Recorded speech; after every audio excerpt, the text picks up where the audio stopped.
Hey guys, Dark Humility here. You can always catch me at twitch.tv/Dark Humility for 6 to 7 days a week of D2 action, D2R and PD2. We do it all, we play it all, we do it all. It big. And guess what? In just 2 days, we have the very first ladder reset ever for D2R.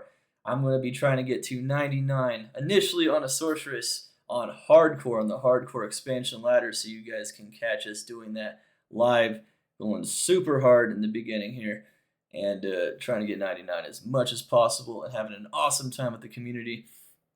You can check out all of my build guides and the rest of my build guides here on YouTube under the D2R build guide section. You can also check them at Maxroll, your finest resource for Diablo 2 information of all kinds. d2.maxroll.gg. Make sure to use that as much as possible. Alright, so we've got a crazy guide for you today. I have launched this before on YouTube, about a couple months after the D2R launch, but I'm going to be relaunching it today for patch 2.4. It is the ultimate farming guide, the ultimate D2R farming guide for expansion. Everything you could ever want to know about where to farm, under what circumstance. If you ever want to know what is the best area to farm or what should I farm now, this guide answers it in every manner possible. It answers it for low or high gear for virtually every build you can imagine. Every build imaginable for Sorcerer's Paladin, Amazon, Necromancer, Barbarian, Druid, Assassin. And it answers it in terms of what areas are optimal for farming different types of items, not just for the build itself in general. And it answers it for where to get experience when you're at a different character level. So in general, you have a very strong idea of what the areas are strong at and what your build is going to be good at farming relative to other builds, relative to itself, and everything else of that nature. I spent probably like the better part of like 3 weeks trying to scour this thing. I do so much testing. If you don't know who I am, I do tons of build guides. I do tons of testing. I play virtually every build. I understand like how monster immunities and how like map layouts affect like how farming works and whatnot for different builds. I've played this game way too damn much. I love Excel maybe a bit too damn much, but this is the craziest Excel spreadsheet I've ever created. Yeah, I probably played this game over like 30,000 hours, so I bring to you guys all the people that aren't as much of a no-lifer as I am. You guys that have, lives and, spend, time actually living your lives outside of D2. I can offer you this service. I can give you guys, just in time before ladder, an idea of exactly what you should be doing. So this will be the Ultimate Build Guide virtual tour. I will have the timestamps and the link to this guide, which you can access at all times in my channel using the command !D2R farming tiers, or of course on the YouTube in the first pinned comment and in the description. We have not just a regular color version in case this is blinding. We also have a colorblind or a more standard blue to red gradient tier list setup as well. So if you like this color scheme better, we're also going to post a link to this. There's also a Korean and Portuguese language version that have been created for patch 2.3. They are not updated as of yet. If they do get updated, though, I will be posting those links below as well. So, yeah, there is a lot to this. It's a pretty crazy thing. We'll be going over a virtual tour here, just kind of to show you guys, like, how do you use this, how do you interpret this, in case a lot of it is kind of self-explanatory, but not all of it. And there was a lot of changes, like new areas in patch 2.4 and a lot of new builds that were available as well. So we'll kind of go over that briefly and how to take this down here, how to totally smash it. So yeah, I went absolutely nuts with this thing. Yeah, it's uh, it's bonkers. All right, guys. So let's get into the meat of it. Let's go. I get intimidated by this. This is just like just crazy stuff. All right, so yeah, I really wanted to create this resource for the community. It's free for everyone. I really think it's going to help out a lot of people. And a lot of people are really going to enjoy learning how to farm and understanding like maybe what are the best areas to farm just in general. So it's going to be really good stuff. All right, so let's start with the virtual tour. Let's get it. Let's go. We have the D2R build farming area tier key. So first, let's explain what these tiers mean real quick. So S is the best tier. If you see a purple square, or in this case, a dark blue one on the other version of the sheet, we've got optimal ideal farming spots. This is an area that is going to be very strong for this build at this gear level. So if you see an S here, that means the arachnid layer for a blizzard sorceress on high gear is super optimal. And on low gear, it's still pretty optimal. It's still strong. So A tier would be strong. S is like the very highest efficiency. A is still pretty darn efficient. It's a very strong area. At that gear level, it's definitely something you should check out. B is decent. It's something that's definitely not going to feel too bad to do. It might not be one of the most optimal areas for that build, but it is up there. It's up there. It's not going to feel bad to do. You should definitely do it. C is viable. There might be some problems. There might be some difficulties with the build at that gear level farming that area, but it's doable. It's fine. And then D, in orange, is not recommended.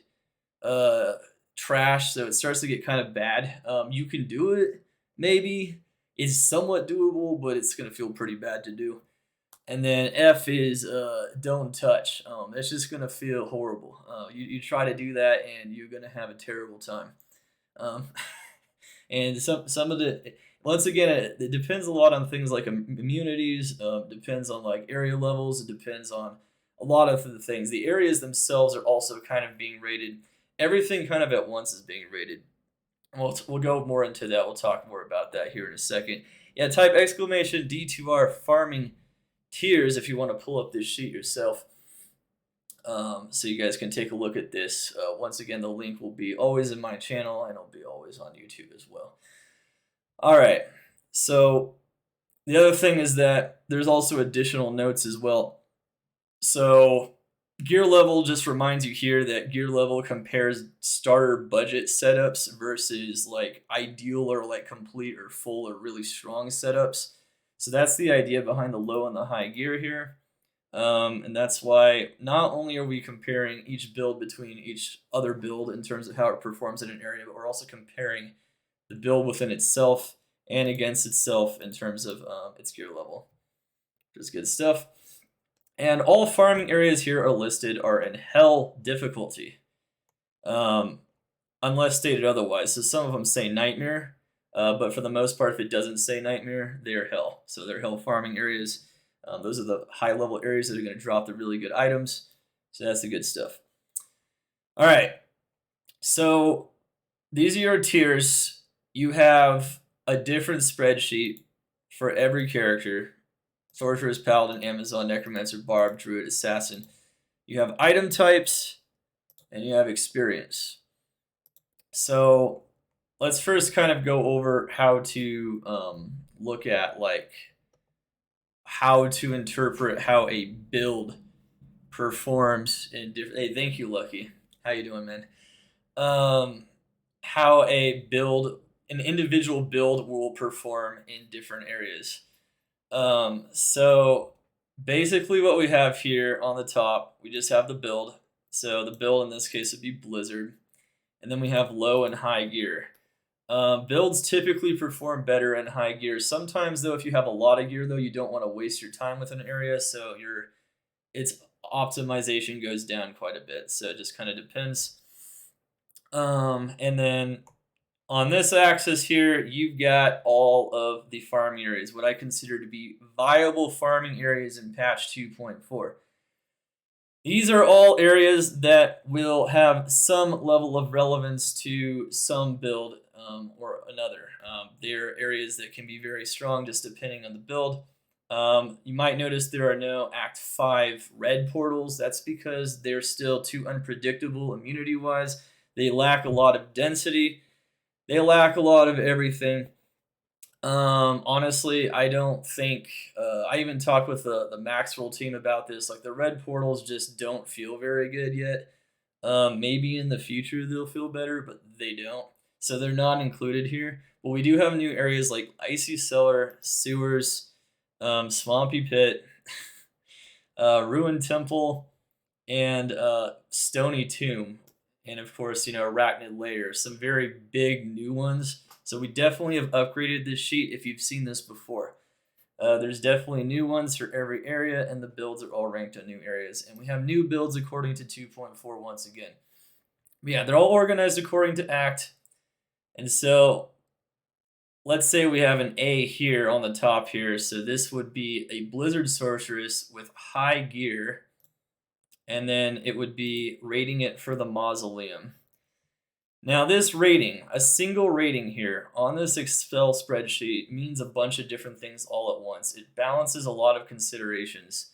So it's balancing it how it might perform compared to every other build that could farm this area with this level of gear. But it's also comparing it how the same build would farm it with low gear. And it is also comparing it, or a different gear level, if you're comparing low to high. And it's also comparing it how the same build would farm that area compared to other areas. So it kind of is it's an overall assessment is what this rating is, what this tier is. This is technically a massive tier list. It's not just an ultimate guide, it's a massive tier list. And it answers every question about it, but that's kind of what it is. It's an overall rating. It's not perfect. I mean, I'm sure a lot of you guys can argue for a tier being moved one up, one down, or whatever. But if you have enough game knowledge to argue that, this tier list, you probably don't even need it because you probably understand the game enough to know why that would be the case. Like, why immunities or the monster layout or the monster density or how the skill works, why would it be rated a certain way? But all that information is kind of contained in that one tier. So every single box here has all that information basically built into it. So for instance, for the Ancient Tunnels, it doesn't matter if you have low or high gear. The Blizzard Sorceress is just so efficient in this area compared to every other build that it is at the very top in terms of its performance. So it's going to be a very high area no matter what. And of course, certain farming areas like Hell and Dariel and Hell Mephisto, same thing. A lot of people might be wondering, this is a very common question that I definitely have gotten when people have seen this list before, is why when something has better gear, would it be worse at farming the area than when it has worse gear? And that's because this list is mostly focused on farming efficiency or farming effectiveness or the ease of farming the area. When a character gets better gear in a lot of cases, you're better off sticking to other areas, maybe like level 85 areas that can drop every item in the game, than things like in Dariel, which can't drop every item in the game, or even Nightmare in Dariel, which doesn't drop many items at all. When you're geared to the teeth, why would you bother with Nightmare in Dariel? You could do it, so I'm not going to say it's like trash, like you can do it, but it's something that compared to the other farming areas, it starts to drop off. So that is something I wanted to reflect here, how if you look at the whole row here for high, you can kind of just scan it and be like, okay, so if I've got good gear in my Blizzard Sorceress, I've got what would be considered to be pretty close to the late gear game setup, maybe on the dtube.maxwell.gg build guide section. I got pretty close to that. I got a strong Blizzard Sorceress. I'm gonna want to maybe farm these A areas are gonna be nice for me. And then, these S areas are going to be even nicer. And then everything that's like rated F or D is problematic. Like the pit has got crap tons of cold immunes in it.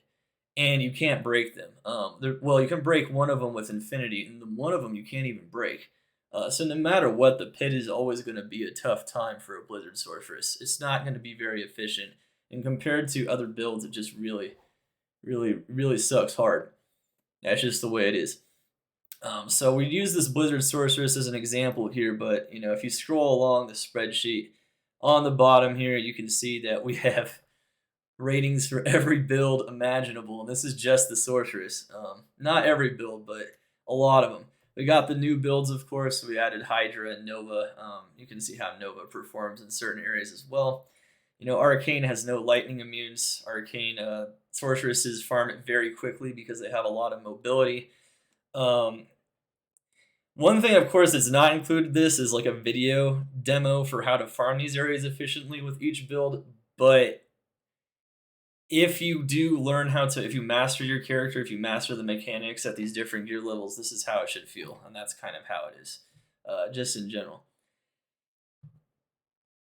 All right, yeah, how many people are ready for ladder? Awesome stuff indeed. So yeah, so all of these areas, we included farming areas in general that I feel like are efficient, at least on some kind of build or on some kind of builds. A lot of these areas aren't even 85 areas, so like Flare Jungle, for instance, is an 80 area. And Flare Jungle would be really good on fire builds because there's not many fire immunes. So you might notice that the fire builds tend to have a better rating in there in general, and that's just for the Sorceress. Like, for instance, Hydra's like at A on here, so you can definitely check that out. There's a lot of density, there's a lot of monster density, so you can farm it for Hydrons, you can farm it for a lot of things. Each of these areas kind of has its own strength, which is why it's here. If the area is not represented here, it's probably not good for anything, and that's kind of the idea behind this. If we move on to the Paladin, for instance, you can see once again we have some new builds. Fist of the Heavens all the way on the right side because it's a brand new one. And you can see it's got a lot of S-tier builds, a lot of S-tier farming areas. If you compared it to other builds, you might notice it has more S-tier farming areas than others, and some builds do. And that's because the build itself is just stronger. And it can do more areas more efficiently. You might notice that there's like some builds that hardly have any S ratings at all, and that there's some areas even that have hardly any S ratings because there's not many builds that can efficiently farm that area, or that don't do as well as others. So like I said, all of that information is kind of packed into one letter, and you guys can kind of use it to understand like what exactly, what would I want to do. If you make a new character, you can be confident that you'll know where to farm on that new character, because you could go to Zealer or whatnot and be like, okay, I have a Zealer with a Butcher's Pupil or something. It's like, okay, this is how it's going to do, kind of, in general. And this is where I might be pretty strong. Hell Eldritch and Nightmare Shank are almost always good for a budget low-level build, which is why they're almost always S tier. So I'm just trying to explain a lot of my reasoning behind some of these things and just trying to show you guys kind of how it works. Just really good stuff in general. You love the color scheme? Oh yeah. Well, if you don't like the color scheme, Joy Lane, and you're one of the people that doesn't like it, the good news is that it is in a totally different color scheme with the exact same tiers. And you can literally just pull it up here. It also works for red-green color blindness. So, and of course it's updated for 2.4, so it's all good. You can check that one out as well, and you can totally check out a different color scheme. If you want something that's a little easier on the eyes, you don't like the rainbow. I do think the rainbow stands out better though, so it's easier to see like an S tier area for a Dream Paladin, for instance, on high, whatever. It's good stuff. But in general, yeah, I mean, I can give several examples though in general, and you can always compare these different things. Like, for instance, a Jabazon, once you get like Teleport, you got Enigma, you got really good gear. Arcane is going to be one of the most efficient areas on that build, but it will also be one of the most efficient builds to farm that area, period. And that's something that you can learn from that. Same thing with the Pit. Hell Cows, this is I think this is maybe the only build that has both low and high rated S tier, because compared to every other build with low amounts of gear, it destroys Hell Cows. So it is a comparison against everything, and so here you can see that you have a very strong idea as, oh, maybe if I make a Javazon, that's where I should be starting out. And once again, you can just check them all out. Check them all out. It's very good stuff. All right, so that's, I can go into each like class individually. I mean, you guys can check them all out for yourself. There might be a couple of builds missing, like for the Amazon. I didn't explicitly make Lightning Strike, but it's so similar to Javazon that it doesn't really matter. Another thing that's not included on this list besides certain farming areas is Ubers. Ubers is not a farming area. I do recommend checking out Maxwell's Uber tier list if you're looking for builds that are strong at killing Uber bosses specifically. d2.maxwell.gg. Check out the tier list. Check out the Uber tier list. And that is probably your best resource for what is going to be stacking up against each other in terms of how to kill Ubers. But this is for farming, though. This is for farming. It applies to low and high player count. Another thing it applies to is hardcore and softcore. So people might ask, does this apply to hardcore as well? Well, I myself mostly play hardcore these days. I mean, most of my game time is probably still in softcore, but and I make guides, mostly for softcore, because most people play softcore. But hardcore, it applies to hardcore too. The only difference between hardcore and softcore is that you will be slightly weaker in hardcore in terms of how much damage you will do.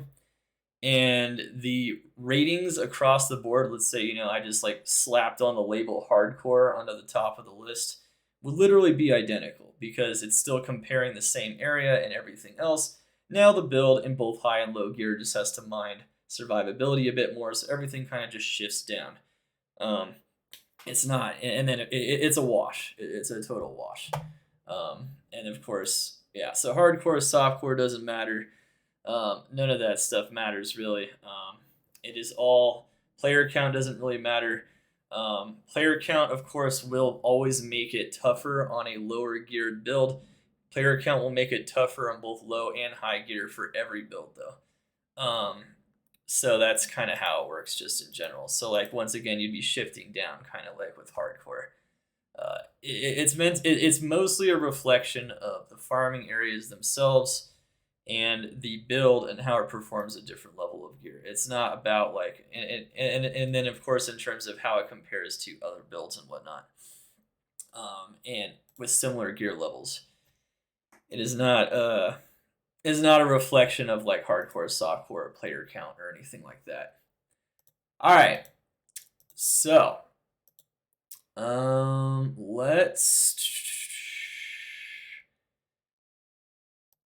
let's see. Let's go over this one now. So ideally, you start with the question, all right, where do I farm?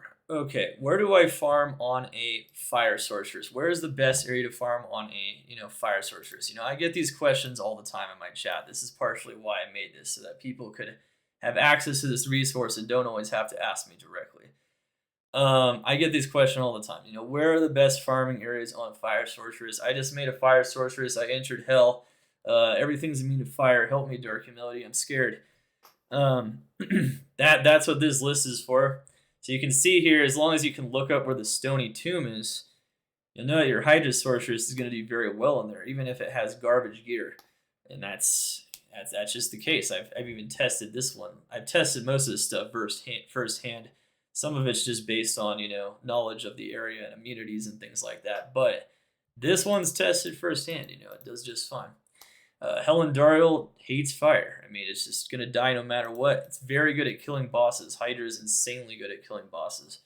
So you can see here just kind of what you want to do with your low Hydra build. And then your high level of Hydra build as well. And you'll be good to go. So like, you just start with that question, where do I farm with this build? I have low gear, I have high gear, Dark Humility. I can answer the question. Diablo 2 farming is complicated. There's just a lot of factors that determine whether an area is going to be good for your character. Low and high gear, starter versus full setups.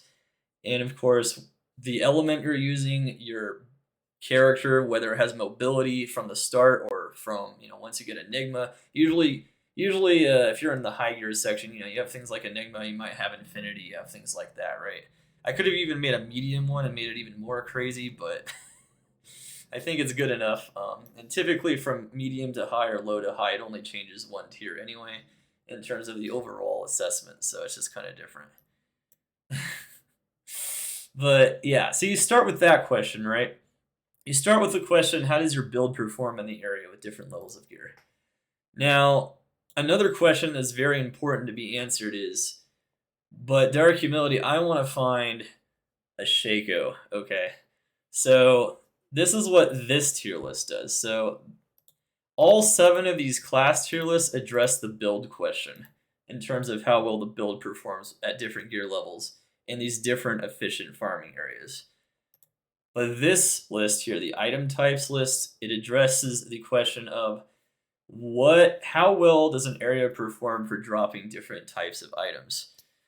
So this is where you can use this knowledge from, like, let's say the Hydra Sorceress here, and you can take this and be like, okay, I'm good in the Stony Tomb. I want to farm in there, but is it going to drop kind of what I'm looking for? And then you can see kind of how well it drops it. So you can look under the Stony Tomb. The Stony Tomb's got B ratings for basic gear. It's just a generic max level area that doesn't have a lot of like super high advantages when it comes to maybe dropping a Shaco.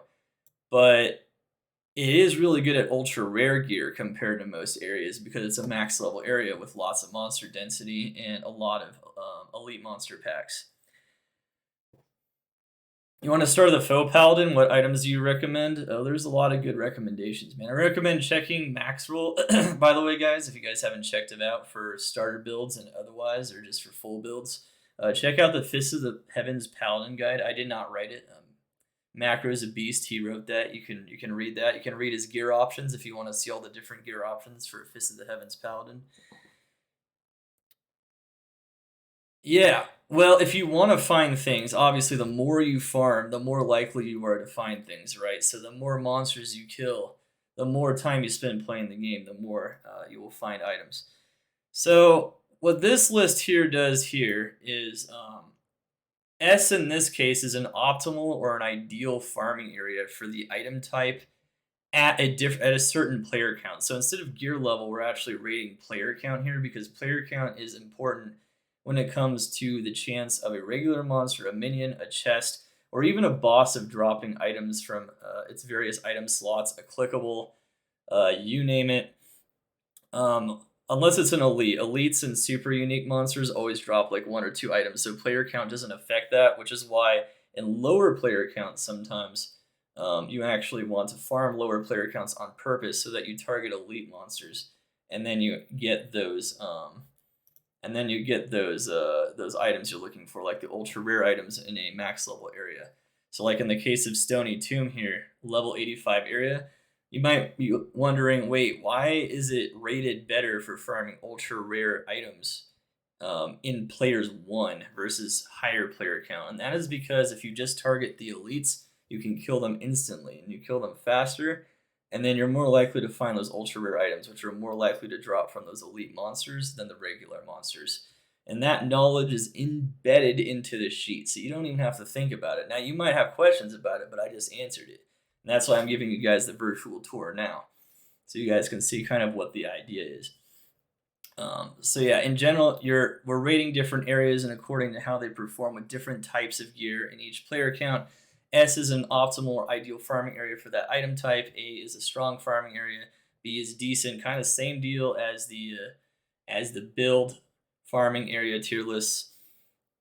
And then okay farming area for that item. That item won't drop very often. It's not very easy to get in that area in that player count. And F is that area doesn't drop that item. So F is actually very explicit.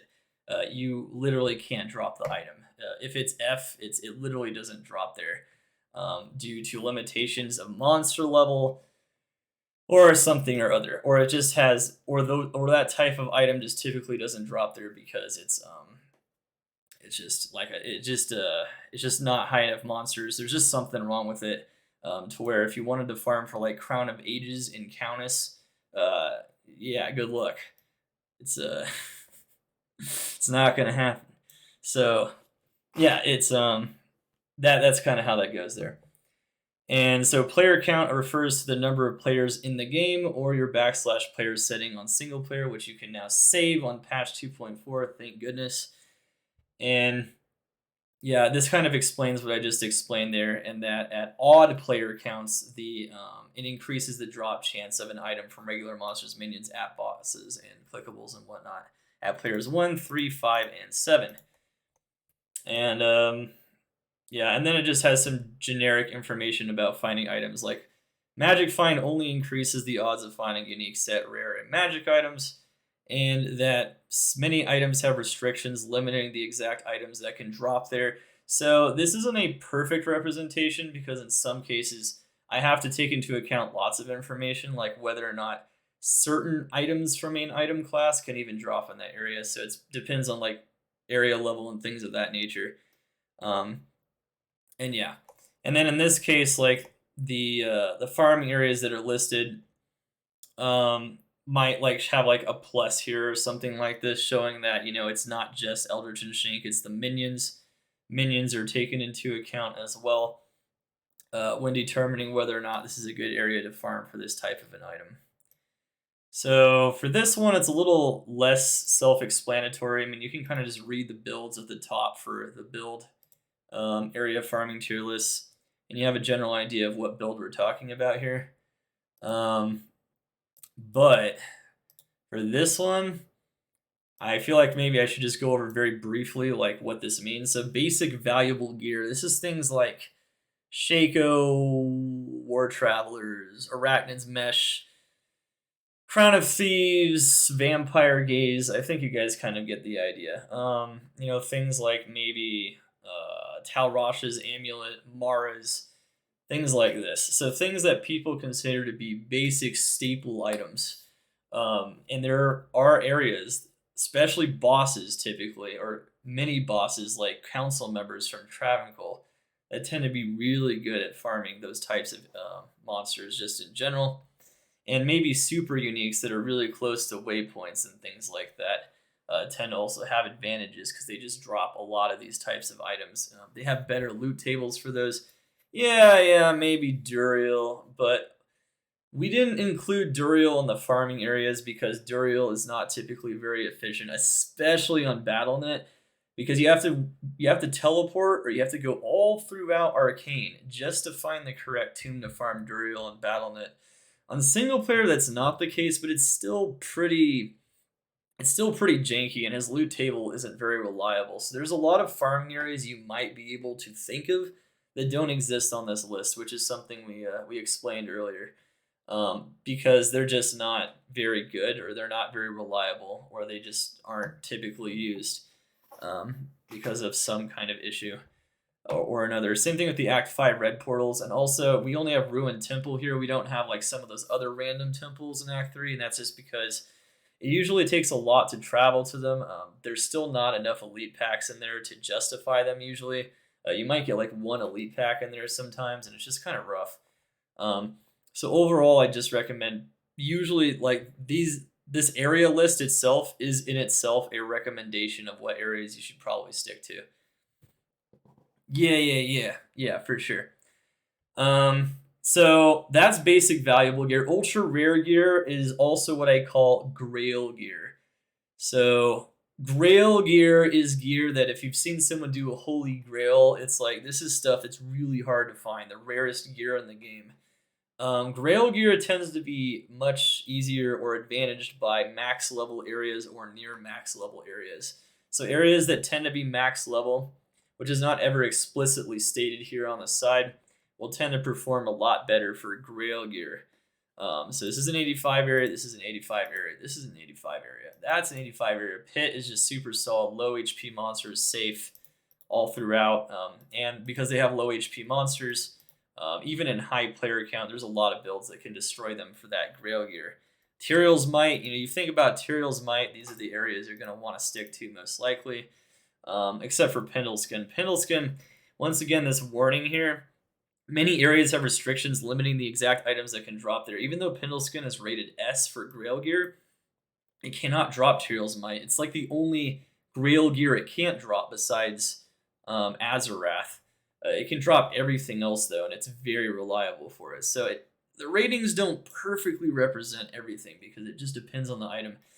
You will want to check your individual area in case you have more questions about how the area functions or what monster level is required to drop a certain item. Same thing with runes. Some areas can only drop up to Cham rune. Like for instance, Travancore here can only drop up to Cham rune, but it is still rated S across the board, even in Players 1. It's so good for farming high runes, even when you don't have other players in the game. But you can't drop a Zod, right? So that isn't really taken into account. Only the fact that the odds are very high for dropping the Zod and that you're getting the odds.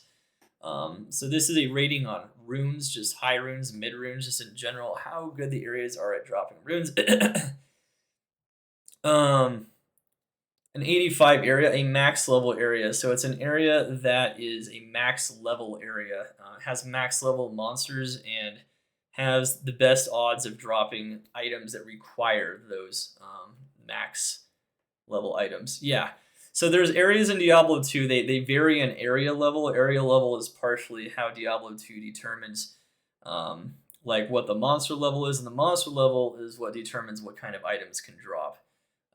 In terms of like what class they are, like what item type, and a lot of other things. It's pretty complicated stuff. I don't think I should go too deep into it for this video, but it's good stuff. There's a list. You can literally just look it up, man. Yeah. No, you don't have to be level 85. No. Character level doesn't matter.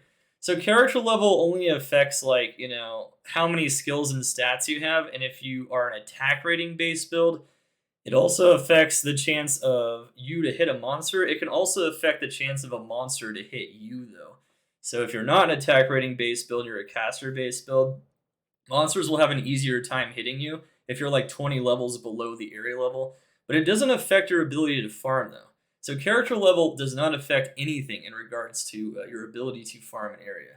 Period. But yeah, some of these areas are really good at dropping runes in general. So if you check out the Countess, even though the Countess can't drop every manner of rune, it's better at dropping runes in Players 1. It can only drop up to Ist, but it drops runes so reliably that if you're looking for a mid rune, it's going to be really good. Once again, it's just important to check kind of what runes can drop where. Pit can drop up to Zod though. Pit is maybe not one of the best areas, but it has high density, so that density killing as many monsters as possible. High player count tends to favor rune drops, charm drops, jewels, gems, jewelry, and base items in general because you're just getting more monsters to drop items. So you'll notice in the high player count column, so player 7, 7 to 8 players just in general is usually going to be better for those types of items. It's usually going to be rated higher. That's just how it is. And then, of course, certain monsters like bosses are pretty terrible for farming runes and charms and things like that because it's a single boss, and it's just easier to kill tons of monsters than to kill one boss to generate charms and things of that nature. And then my favorite example, my favorite farming area in the game, the Arcane Sanctuary. If you farm the chests, the super chests, and you farm the ghosts, crazy rune returns, crazy charm returns, crazy jewelry returns. Lower Cross has the same thing going on. If you farm the clickables and the super chests on single player, same thing. You can kind of just see just in general that these areas are stronger at farming these types of items, and you can see exactly how strong they are relative to each other. I spend so much time just like cross-checking lists constantly, trying to figure out like how these areas and these builds compare to each other, and it's just, I don't know. I feel like this is almost as good as it gets, but I know, you can always make tiny arguments for a bump up or one down, but overall I think it's an amazing resource, especially for players that are trying to get into the game. This game is complicated, and I think this sheet really shows how complicated it is. If somebody asked me, Dark Humility, where do I farm? Before, when they'd ask me this in my chat, I have to respond, all right, so what character are you? Do you have a lot of gear? what are you looking for? What items are you looking for? You know, those are all the important questions in Diablo 2 in terms of like how to answer that question, which is why this is the ultimate farming guide because it answers all those questions. So this listing here is very similar, by the way, to runes. It's just going to be charms, gems, jewels. A lot of overlap because a lot of areas that are strong at dropping runes are also strong at dropping charms, jewels, and gems. Same thing with jewelry. There's a lot of overlap, but you might notice like Travancore is just even stronger in some ways for that. Like Travancore's crazy. Like Travancore's got to be like, if you just checked out this list, you'll see how crazy Travancore is. It's got so many S tier ratings. The only thing Travancore is reliably bad at is dropping those Grail gear items, which is yeah. I mean, they're restricted in terms of like what types of items they can drop in some of the bases. Like you're never going to see a diadem or a sacred armor from those. So it's just it's a done deal. You can find Metal Grid and Wisp Projector though, which is why it's D rated. There are some really ultra rare items you can find from Travancore, but it's not great. It's not great.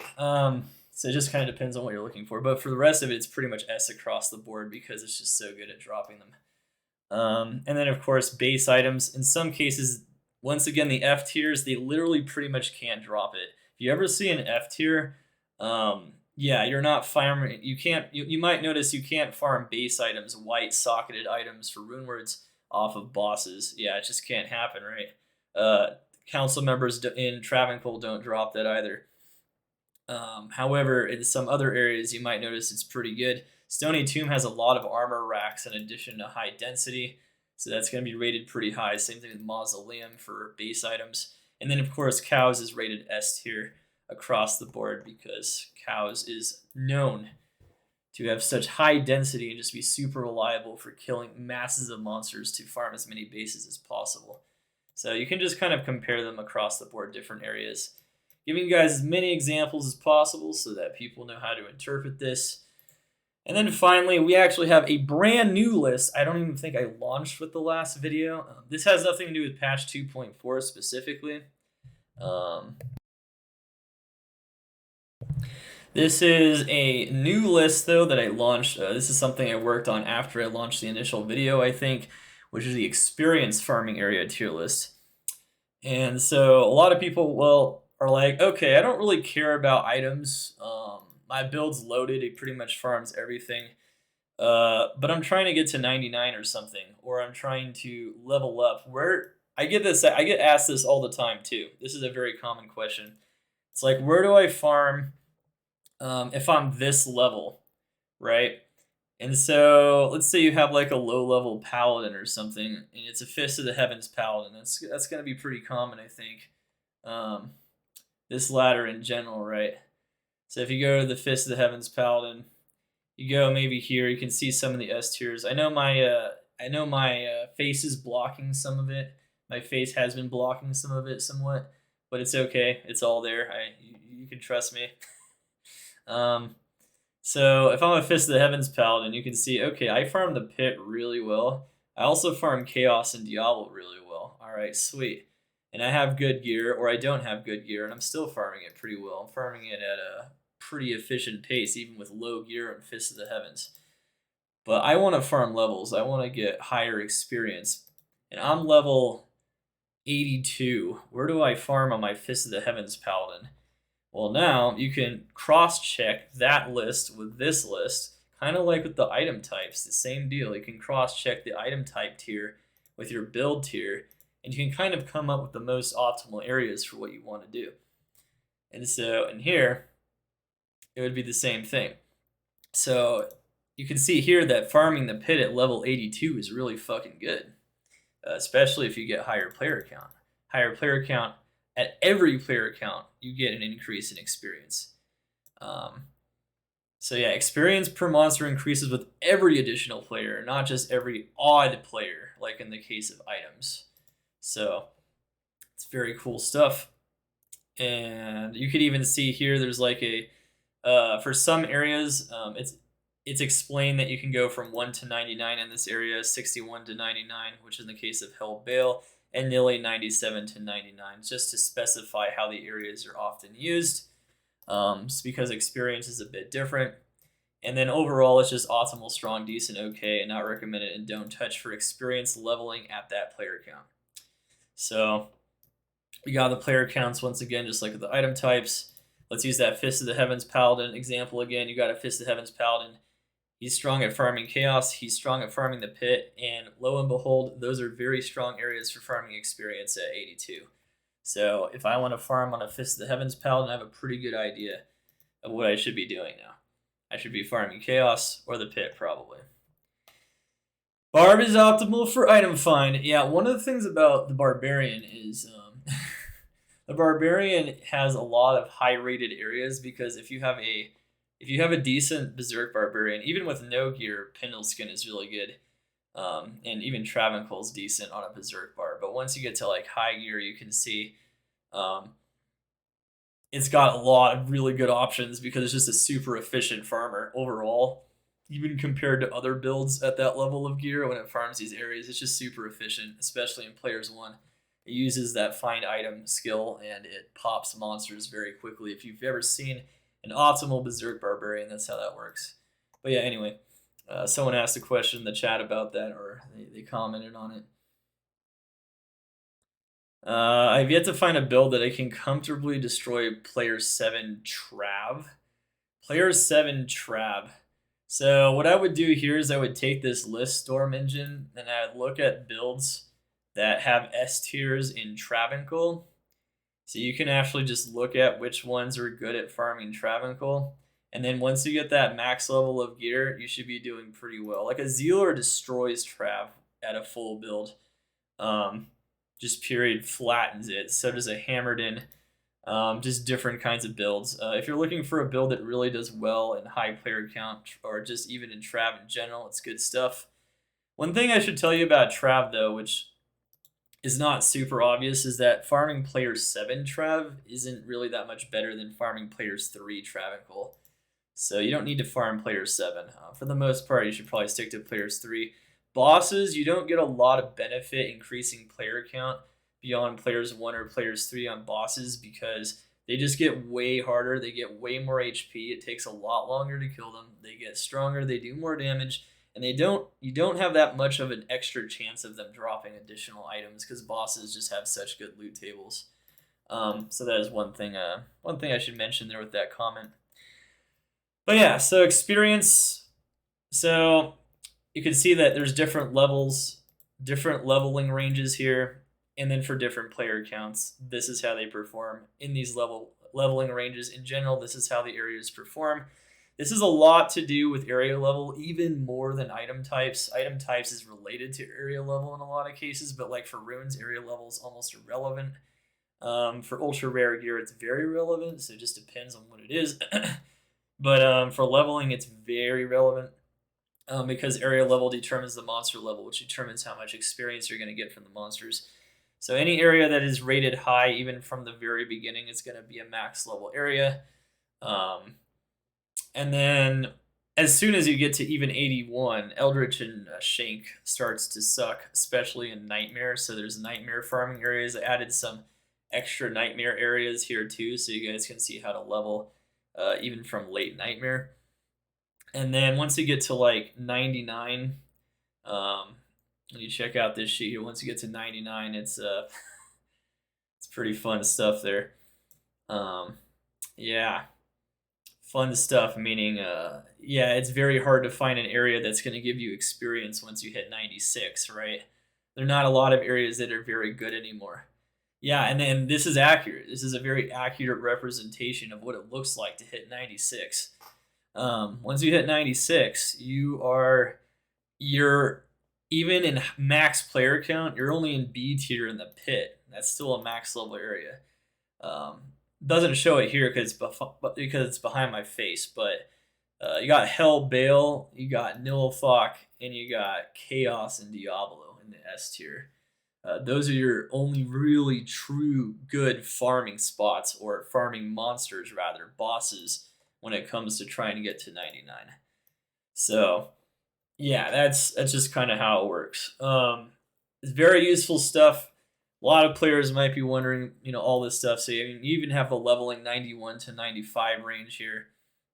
It's good stuff. You can just see that some areas always perform well pretty much across the board. Like, it's always going to be Bale and Chaos. It's the usual suspects, right? Things that just have lots of super uniques in addition to max level areas and whatnot. Um, so yeah, it's pretty good. But you might be surprised at how efficiently you can get to 95 in the pit. It's not even that bad. Like getting to 95 just farming the pit, or even just farming Travancore for that matter, is actually not that hard. So yeah, it's pretty good. I try to split it up as much as possible into logical leveling ranges based on area levels and how there's like big experience penalties and whatnot in the game. In terms of like if you are over 10 levels higher than the area level or the monster level, you're going to start incurring big experience penalties. So that's kind of how I broke it up, which is why the cutoff is 96. Because 96 is 11 levels higher than 85, which is the regular monster level in 85 areas. So try to use some logical cutoffs there. And also logical cutoffs for like when Nightmare stops being efficient, which is why Nightmare just pretty much turns to F tier after you level from 40 to 80. So, yeah, pretty much. Same thing. Logical cutoffs. You think so? I don't know about that, Triple Z. And the reason why I don't agree with that is because like Travancore, the monsters are 85, so you start to incur big experience penalties after 95. If this was 91 to 98, there's a big fall off there. Like there's a big difference between like 96 to 99 and the 91 to 95. It's a pretty big it's a steep cliff there, I think, for most builds. No, it's true. It is true. That is the case. If you just target the elites, that is the case, but it's still rough though. It's still rough in general, like because like none of the other monsters are doing anything, and then even those monsters, it's still like 8 levels. And even though you're not incurring the biggest experience penalties, you're still incurring some pretty big experience penalties once you get to that level. So, I mean, I've done tons of leveling. I've leveled multiple characters to 99 at this point. I'm gonna be doing another one for hardcore when the ladder comes out, and I've also leveled them in like standard areas like the pit. So in general, I have a decent idea of like you can go to 99 in players 8 in the pit. Um, you can, and it's decent. It's B tier. You can do it. I've seen my experience grow. I mean, it's not that bad.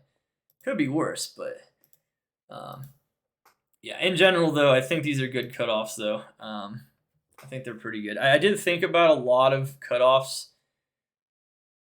Right, right. It does. It does. It does, but it's not too bad though. It's not too bad because of the density and the elite pack density, right? Triple Z. So there's a lot of things to consider. There's a lot of like factors that you smash together when I make all these tiers. And if you know enough to like make small arguments for a tier movement here and there, you're probably good. I think in general this helps out. I think even like experienced players can benefit from something like this if they've never played the build before, in general. But I think for a lot of returning players, new players, people that kind of have solid familiarity with a lot of builds, maybe a class, but not solid familiarity with another class, this really helps people, I think, branch out and gain more confidence in what they're doing in general. Yeah, the servers are up. Oh, baby. Oh, that's awesome stuff. Thank you guys so much for all the follows and all the support and everything.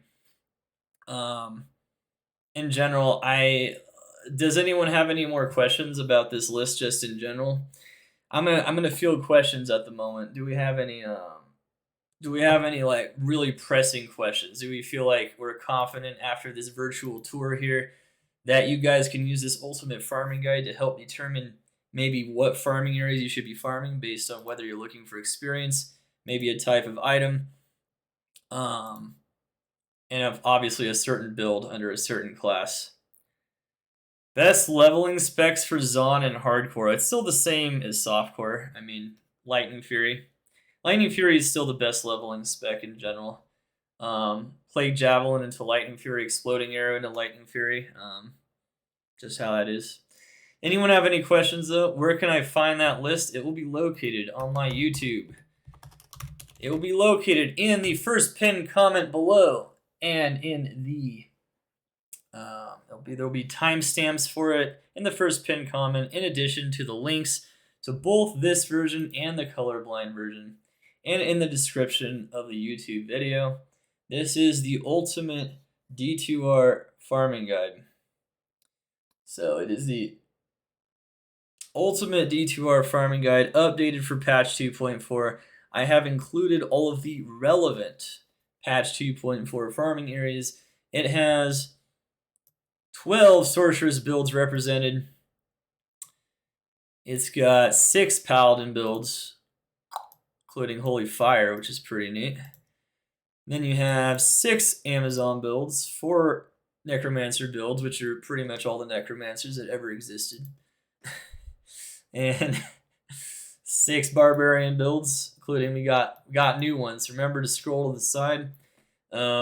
And just for easier readability, we have the areas relisted. You might notice every four builds and whatnot. Interpret it low to high gear. Once again, high gear might actually result in worse performance in an area because it's too bad of an area for that level of gear. It is somewhat of a reflection of like how efficient or how much of a use of your time it is to farm that area with that level of gear. Just always keep that in mind. We got 7 druid builds, including summon druid is now added to it. Of course, we're looking at the other color scheme, but as you can see, I can switch back to the other color scheme. I'll have both links below, so you guys can check all that stuff out. And yeah, you guys can see just in general just how good this stuff is. Once again, this is for farming areas, not Ubers. If you are looking for the actual Uber bosses themselves, I recommend checking out the Maxwell tier list on that, d2.maxwell.gg. Check out the tier list and Ubers. You have a question, CS versus Arcane. If you could choose to farm runes, build is super fast zoom gear. Both are really good for runes, and you can see that, right? So if I go to our item types tier list, how does Chaos perform for runes? Well, we can see here, Chaos is performing very well for runes. It's performing A tier even in players 1 or 2. It's performing an S tier in higher player counts. That's how good Chaos is for runes. And that's because it's got Stormcasters, it's got the Ghosties that can't drop armor or weapon type items, so the rest of its loot table is smashed, and so it's more likely to drop runes, charms, gems, jewels, and everything else because they take up more of a percentage of the overall loot table because there's not as much in them. There's also 3 super unique packs with lots of monsters in them, and those minions have good loot tables for things like runes as well. Which do I like better? I like, and then of course you can see Arcane is also amazing as well. Which do I like better? If I have a high mobility build, I prefer Arcane. If I have a lower mobility build, I prefer Chaos. So the highest teleport breakpoints, Barbarian, Sorceress, those are the very highest breakpoints. I do prefer that quite a bit. I do like Arcane though for Amazon, despite it not having fast teleport speed though, because it destroys everything instantly and it's really good at it. So it just kind of depends. There is no ideal perfect MF. The more MF, the better. So let's see. Let's go to our item tier list on the normal scheme. Let's check this out here. Yeah, one thing I should mention here is that the more MF, the better always. Magic Find increases likelihood of unique, set, rare, and magic rolls on items, no matter what. But it depends on the build, right? So if you go really hard on Magic Find on some builds, like let's say you go 900 Magic Find on a Sorceress, that's probably going to put a dent in your damage, right? So if you're trying to farm higher player count with that Sorceress, and the monsters have a lot more HP, you're going to become a lot less efficient. So you do have to kind of keep that in mind, like based on how many players you're farming with. If you're farming players 1 and you're still hitting max FCR, and you do enough damage, maybe you can hit 700, 600, 700 MF on the sorceress, which you usually can, and it will still be one-shotting things, and that's going to be good. It always is better though. There's no ideal amount. MF is more impactful the less MF you have, if that makes sense. There's diminishing returns. So your first 50 MF is more impactful than your next 50 MF. 0 to 50 is a huge jump. 50 to 100 is a pretty big jump. 100 to 150 is a big jump. 150 to 200 is a sizable jump. 200 to 250 is decent jump. 250 to 300 is okay of a jump. 300 to 350 it starts to get a little negligible. 350 to 400 it gets a little bit more negligible. 300, 450 to 500, etc. It gets less and less important the more MF you get. So that is something to keep in mind. You can check out the chart, by the way.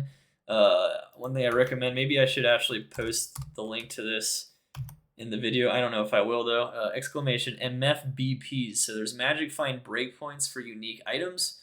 That is a chart someone made on Reddit. You can check that out. It allows you to compare your MF to your unique magic find, and you can see how it takes more and more MF just to squeak out 1% more unique magic find. So keep that in mind. It's not the craziest thing. You can find the rarest items in the game with 0 magic finds. So that is a very good thing that I can answer here in this video. I'm actually glad somebody asked that because it's not always something that I necessarily think of to answer. Yes, indeed. Ideal is 420. Yeah, I mean, if it's not 420 blaze it MF, it's good to go.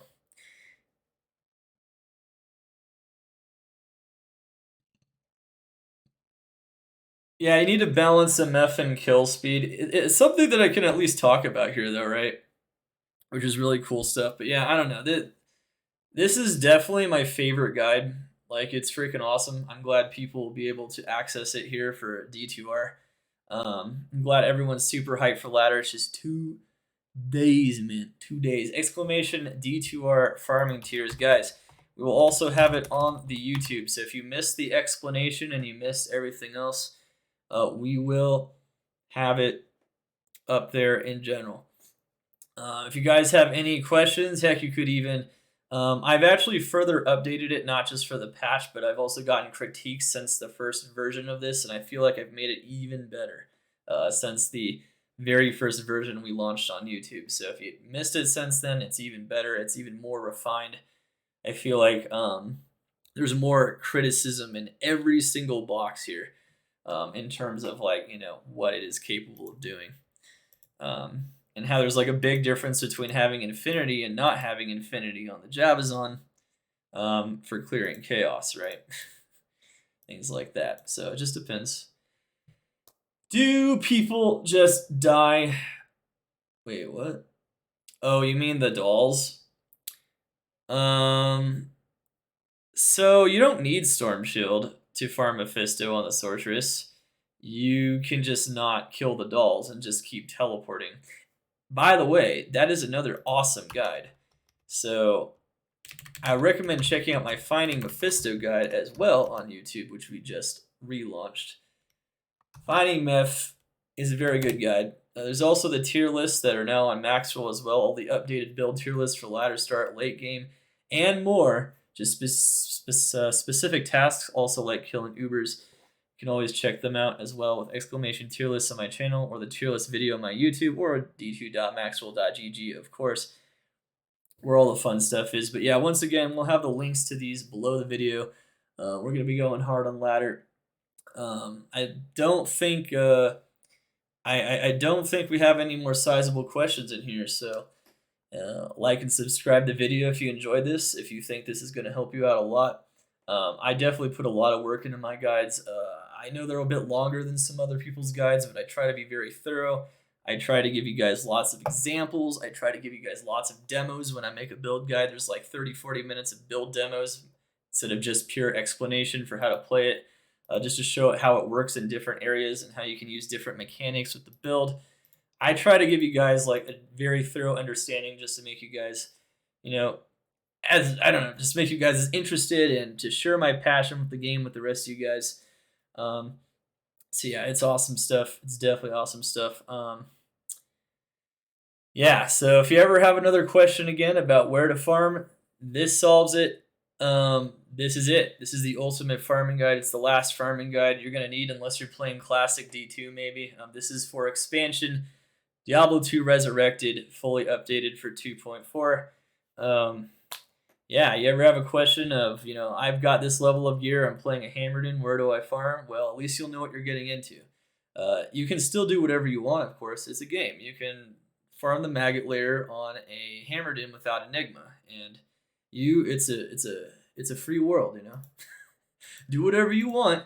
It's just gonna let you know what you're getting into. It is also, in many ways, the ultimate tier list as well, because it just has. They're all tiers. It's all tiers. It's all relative tiering. There is some subjectivity, but it uses game account. It's got game mechanics, game knowledge, and everything of that nature built into it. So I hope you guys appreciate this resource, and it's really, really, really, really fun stuff. So hell yeah. Anyway, though, guys, this has been a fun video, but it is awesome stuff. Thank you guys for the support, and I will see you guys next time for the next guide, and I will see you guys on the ladder, hell or high water, death or success. You guys can enjoy it with me. All right, guys.